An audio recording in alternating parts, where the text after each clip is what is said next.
5-7 दिवसाचा ताप असेल, अंग खूप दुखत असेल, डोकं दुखत असेल, उलट्या होत असतील किंवा चक्कर येत असतील, तर तो स्क्रब टायफस असू शकतो.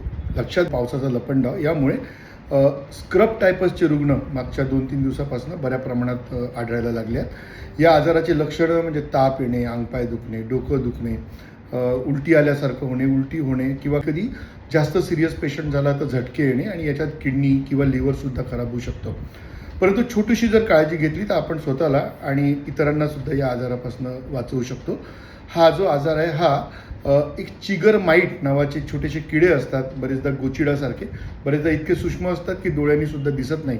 आणि हे किडे शेतात काम करणारे आपले मजूर वर्ग असेल, शेतकरी वर्ग असेल, शाळेमध्ये मुलं जर कुठे ग्राउंडवर खेळत असतील, घराच्या बाजूला उकिरडा असेल, अशा ठिकाणी हे किडे राहतात. आणि हे किडे बरेचदा पायाला, हाताला किंवा लपलेल्या जागेत बगलेमध्ये वगैरे चावतात. बरेचदा आपण त्याच्याकडे दुर्लक्ष करतो, पण या ठिकाणी एक लाल रंगाची पुरळ येते आणि मग त्याच्यावरती काळ्या रंगाचं एक ठिपल पडतं.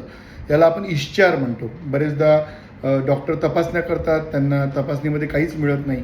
परंतु हा इश्चार जर आम्हाला रुग्णांनी दाखवला की डॉक्टर साहेब या ठिकाणी हा असा चावा होता, तर आम्ही त्यापासून निदान लावू शकतो.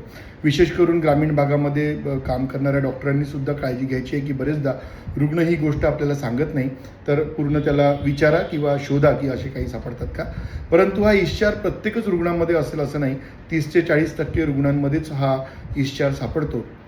पण याचं निदान जर आधी लागलं तर त्याच्यासाठी आपण रक्ताच्या तपासण्या करू शकतो. निदान लागतं आणि हे सगळे रुग्ण जर आपल्याकडे आढळले तर आपल्याला गव्हर्नमेंट एजन्सीला, DHOला कळवायचं आहे, जेणेकरून त्या ठिकाणी हे रुग्ण आढळले तिथे विशेष काळजी घेऊन या आजारापासून बाकीच्यांना आपण दूर ठेवू शकू. तर सगळ्यात महत्त्वाचं म्हणजे पूर्ण बाह्याचे कपडे घाला. जर शेतात काम करणारे मजूर असतील तर पायामध्ये गमबूट घाला. पूर्ण पायाचे म्हणजे पूर्ण हातमोजे, पायमोजे घालूनच काम करा. आपण शेतातून आल्यानंतर ताबडतोब गरम पाण्याने आंघोळ करून टाका. असे काही जर गोचिडसारखे किडे अंगावर चिपकले दिसत असतील तर ते काढून टाका आणि ताबडतोब वैद्यकीय सल्ला घ्या. कारण योग्य उपचार जर वेळेत झाला तर हे रुग्णांना काहीच होत नाही. परंतु निदान जर उशिरा लागलं तर मात्र हा आजार जास्त गंभीर रूप घेऊ शकतो. कारण ओरिएन्शिया सुसुगामिशी नावाचा हा बॅक्टेरिया आहे आणि हे जे लार्वा असतात चिगरमाईट याच्या चावण्यातनं हा आजार होतो. तर असे लक्षणं आढळत असतील तर आपल्या डॉक्टरांच्या लक्षात आणून द्या.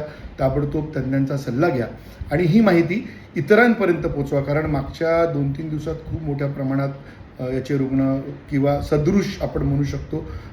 फक्त लवकरात लवकर उपचार होणे आणि लवकरात लवकर निदान आणणं आवश्यक आहे.